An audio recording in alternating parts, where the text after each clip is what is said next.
कक्षा 9 का हिंदी व्याकरण। अभी तक इससे पहले वीडियो में हमने हिंदी व्याकरण में शब्द निर्माण की प्रक्रिया, जो उसका पहला पाठ है वो पढ़ा, और उसमें हमने उपसर्ग के बारे में पढ़ा था।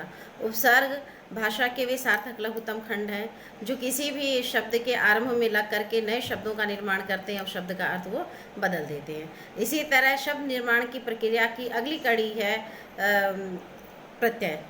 हिंदी भाषा में प्रत्यय का भी अपना एक महत्वपूर्ण स्थान है, क्योंकि ये भी हिंदी भाषा के शब्दों को बढ़ाते हैं या हिंदी भाषा के शब्दकोश को पूरित करते हैं। हिंदी भाषा में प्रत्यय की परिभाषा हिंदी व्याकरण में है कि भाषा के वे लघुत्तम और सार्थक शब्द खंड जो शब्द के अंत में जुड़ करके नए शब्द का निर्माण करते हैं या शब्दों के अर्थ में परिवर्तन ला देते हैं। भाषा के वे लघुत्तम सार्थक खंड जो किसी भी शब्द के अंत में लगकर या अंत में जुड़कर नए नए शब्दों का निर्माण करते हैं, उन्हें प्रत्यय कहा जाता है। भाषा के सार्थक लघुत्तम खंड इसलिए भी कहा गया है क्योंकि वे शब्दांश होते हैं, बहुत बड़े बड़े शब्द नहीं होते, छोटे शब्द होते हैं। लघुत्तम खंड यानी छोटा खंड, और वह सार्थक होना चाहिए, यानी उसका कोई ना कोई अर्थ निकलना चाहिए। प्रत्यय और उपसर्ग शब्दांश हैं, यानी कि लघुत्तम भाषा के लघुत्तम खंड हैं। इनका स्वतंत्र कोई अस्तित्व नहीं होता। जब तक ये शब्दों के साथ जुड़ते नहीं हैं तब तक अलग से इनका कोई भी विशेष अर्थ नहीं होता। इनका अर्थ शब्दों के साथ जुड़ने के बाद ही स्पष्ट होता है, लेकिन फिर भी ये शब्दांश भी सार्थक होने चाहिए, यानी इनका कोई ना कोई अर्थ अवश्य ही निकलना चाहिए, निरर्थक नहीं होने चाहिए। इसी तरह से हिंदी भाषा में व्याकरण में प्रत्यय का भी अपना स्थान है। जब हम भाषा में नए शब्दों को जोड़ते हैं, बहुत सारे शब्द ऐसे होते हैं जिसमें हम प्रत्यय का प्रयोग करते हैं। प्रत्यय जो किसी शब्द के अंत में लगता है, जैसे उदाहरण के लिए अब अगर हम देखें तो हारा प्रत्यय लगाएंगे लकड़ के साथ तो लकड़हारा हुआ।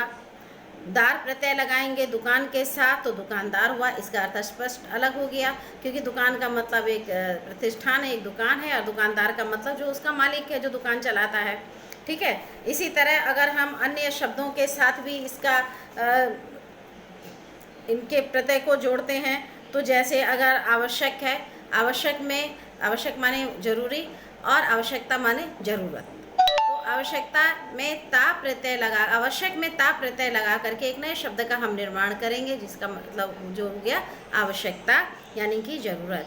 इसी तरह से परीक्षा है, परीक्षा में क प्रत्यय लगा करके हम परीक्षक शब्द का निर्माण करेंगे। परीक्षा का मतलब जो हम लोग परीक्षा देते हैं अंत में, और परीक्षक का मतलब होता है कि जो उस परीक्षा को लेता है। इसी तरह से त्याग में ई शब्द लगा करके हम त्यागी शब्द बनाएंगे। त्याग का मतलब होता है किसी चीज़ का बलिदान कर देना, किसी को कोई चीज़ दे देना, और त्यागी का मतलब होता है देने वाला, जिसने दिया है। इस तरह से शब्दों के अर्थ में परिवर्तन आता है या शब्द नए बनते हैं। संस्कृत में संस्कृत प्रत्यय या तत्सम प्रत्यय, जिस तरह से उपसर्ग में तद्भव, तत्सम, तद्भव और विदेशी शब्दों का प्रयोग होता है, उसी तरह से प्रत्यय में भी कुछ शब्द तत्सम है, कुछ तद्भव है और कुछ विदेशी है। तत्सम के विषय मैंने आप लोगों को बताया ही था। तत्सम माने उसके समान, यानी संस्कृत के समान वे शब्द जो संस्कृत से सीधे के सीधे ले लिए गए। तद्भव वे जो संस्कृत से रूप बदल करके हिंदी में आए, और विदेशी शब्द हुए जो किसी अन्य भाषा से हिंदी शब्दों में आए, हिंदी भाषा में आए हैं, उन्हें हम विदेशी शब्द कहेंगे। ठीक है। और प्रत्यय भी हमारे पास जो व्याकरण में है वो दो तरह के प्रत्यय हैं, एक है कृत प्रत्यय और एक है तद्धित प्रत्यय। कृत प्रत्यय वे प्रत्यय हैं जो क्रिया के धातु रूप में लग करके संज्ञा और विशेषण आदि शब्दों को बनाते हैं। क्रिया के धातु रूप में लग करके, धातु कहते हैं जो क्रिया शब्द होते हैं उनका मूल रूप धातु है। क्रिया शब्द का मूल रूप धातु है। जैसे पढ़ना क्रिया है, तो पढ़ना अगर क्रिया है तो इसका मूल रूप है पठ। पढ़ में हमने ना प्रत्यय जोड़ा तो पढ़ना हो गया। लिखना क्रिया है, लिखना का मूल शब्द हो गया लिख।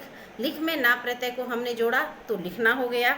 इसी तरह से क्रिया के साथ जो क्रिया के धातु रूप है उनमें जो शब्दांश को हम जोड़ते हैं और उससे संज्ञा या विशेषण शब्द बनाते हैं, उसे हम कृत प्रत्यय कहते हैं। जैसे गायक, सेवक, नायक, पाठक इत्यादि क प्रत्यय लगा करके हुआ।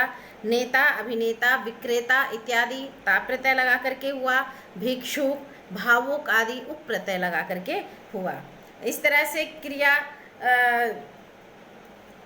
और दूसरा है हमारे पास तद्धित प्रत्यय। तद्धित प्रत्यय क्रिया के अन्य शब्दों में जो लग करके, जैसे संज्ञा, विशेषण, अव्यय इत्यादि के बाद जो शब्द लगते हैं या शब्दांश लगते हैं उसे हम तद्धित प्रत्यय कहते हैं। इसके आगे जो उदाहरण है वो मैं आपको बताती हूँ। इसमें पहला उदाहरण है संज्ञा से संज्ञा, यानी शब्दांश भी संज्ञा वाले ही हैं और शब्द भी संज्ञा वाले हैं। संज्ञा से संज्ञा में जोड़ करके जो प्रत्यय संज्ञा के ही प्रत्यय संज्ञा शब्दों में जोड़ करके जब हम लगाते हैं तो उसे संज्ञा से संज्ञा प्रत्यय कहते हैं। जैसे इया प्रत्यय है, इया, डिबिया, खटिया, बिटिया, लठिया इत्यादि। जैसे लाठी में इया प्रत्यय लगाया लठिया हो गया, बिटी में इया प्रत्यय लगाया बिटिया हो गया, खाट में इया प्रत्यय लगाया खटिया हो गया इत्यादि। जैसे ड़ा प्रत्यय लगा करके मुखड़ा, दुखड़ा, मुख में ड़ा प्रत्यय लगाया मुखड़ा हो गया, दुख में ड़ा प्रत्यय लगाया दुखड़ा हो गया इत्यादि शब्द जो संज्ञा से संज्ञा के